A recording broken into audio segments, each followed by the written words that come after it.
There are a number of pressing social issues currently affecting those living with HIV in the UK. The Equalities Act, previously called the Disability Discrimination Act. It is not uncommon for people with HIV to be discriminated against in the workplace. HIV is now specifically covered by the Equalities Act, but it is not usually possible to use the Act and stay anonymous. It is probably for that reason that to date no one with HIV has used the Act. Travel restrictions. Many countries have restrictions and it is very confusing trying to find out which countries have which restrictions. None of these restrictions are effective in preventing HIV transmission, and there is no logic.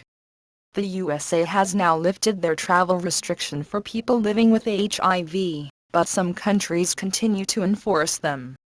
For example, even a forward-thinking country like Australia still restricts those with HIV from obtaining citizenship, and makes getting permanent residency very difficult as well. Criminal assassin. In recent years there has been successful prosecutions for people who have allegedly recklessly transmitted HIV.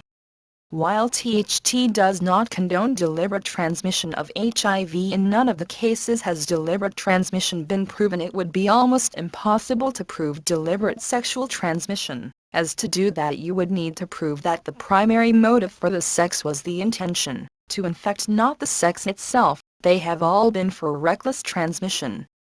This development has not prevented any HIV transmissions, and it has further stigmatized HIV and resulted in emotive headlines. Disability Living Allowance Review. When HIV was seen as terminal illness, many people with HIV were able to get full-rate disability living allowance. Now the treatments are successful, this has changed. Recently there has been a review of people on long-term disability living allowance, including those with HIV.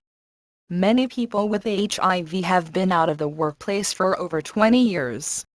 While some are willing and able to return to work, it is hard to explain a 20-year resume gap, to adapt to a work environment after such a long time out, and deal with the anxiety and at times prejudice of employers. Therefore, finding and maintaining a job will not be easy, and these changes mean that people may go from a high-rate health-related benefit to one which will mean a reduction in income of over 50%. While this is not solely for people living with HIV, it will affect many people living with HIV due to the huge change in prognosis.